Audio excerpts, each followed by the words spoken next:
রাস্তাটি এসছে সেই রাস্তাটিতে এখানে কিছুক্ষণ আগেও মোটামুটি রণক্ষেত্র ছিল। আমরা কিছুক্ষণ আগে সেনা সদস্যদের এই জায়গাটি ছেড়ে যেতে দেখেছি।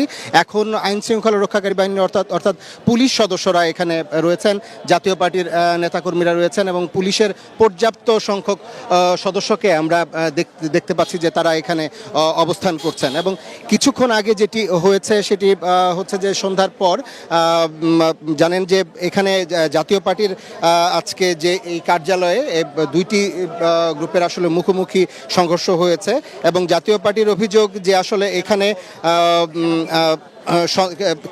জাতীয় পার্টির এই কেন্দ্রীয় কার্যালয়ে সন্ত্রাসী হামলার ঘটনা ঘটেছে এবং তারা বলছেন যে গণ অধিকার পরিষদ তারা এই হামলা করেছে। যদিও গণ অধিকার পরিষদের নেতাকর্মীরা বলছেন যে তারা আসলে এখানে এই জাতীয় পার্টির কার্যালয়ের সামনে দিয়ে তারা মিছিল নিয়ে যাচ্ছিলেন, তাদের একটি পূর্ব নির্ধারিত কর্মসূচি ছিল।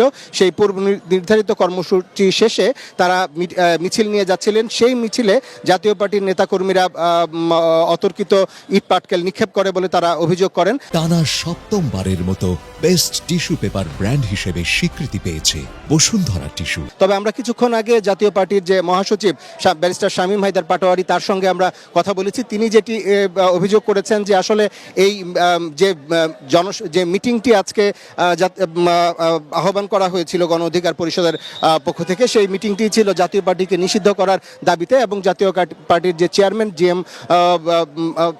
জাতীয় পার্টির যে চেয়ারম্যান তাকে গ্রেপ্তার করার দাবি ছিল এবং সেই দাবির প্রেক্ষিতেও তারা নীরব ছিলেন। তারা তাদের গণতান্ত্রিক অধিকার অর্থাৎ তাদের মিটিংয়ে তারা কোনো বাধা রকম দেননি। তবে এই মিটিং শেষে যখন এই গণ অধিকার পরিষদের নেতাকর্মীরা তারা মিছিল নিয়ে এই দিক থেকে যাচ্ছিলেন তখন সেই মিছিলের পেছনের অংশ থেকে তাদের নেতাকর্মীদের উদ্দেশ্য করে ইটপাটকেল নিক্ষেপ করা হয় এবং তাদের জাতীয় পার্টির বেশ কয়েকজন নেতাকর্মী আহত হয়েছেন বলে তারা অভিযোগ করেছেন। তারা বলছেন যে বেশ কয়েকজনের মধ্যে হাসপাতালও রয়েছেন। পরবর্তী সময়ে এখানে পরিস্থিতি যখন উত্তপ্ত হয়ে ওঠে, দুই পক্ষের ধাওয়া পাল্টা ধাওয়া চলতে থাকে, তখন আইন শৃঙ্খলা রক্ষাকারী বাহিনীর সদস্যরা এবং সেনা সদস্যরা এসে পরিস্থিতি নিয়ন্ত্রণে আনে। আমরা কিছুক্ষণ আগেও দেখেছি যে এই বিজয়নগরের এই জায়গাটির মোড়ে আসলে আগুন জ্বলছিল এবং সেনা সদস্যরা এসে পরিস্থিতি নিয়ন্ত্রণে নেয় এবং জাতীয় পার্টির নেতাকর্মীদের তারা অফিসের ভেতরে পাঠিয়ে দেয়। অপরদিকে গণ অধিকার পরিষদের নেতাকর্মী যারা ছিল তারা এখান থেকে সরিয়ে দেয়। তো আপাতত এখানে যান চলাচল স্বাভাবিক রয়েছে, পরিস্থিতি নিয়ন্ত্রণে রয়েছে। আমরা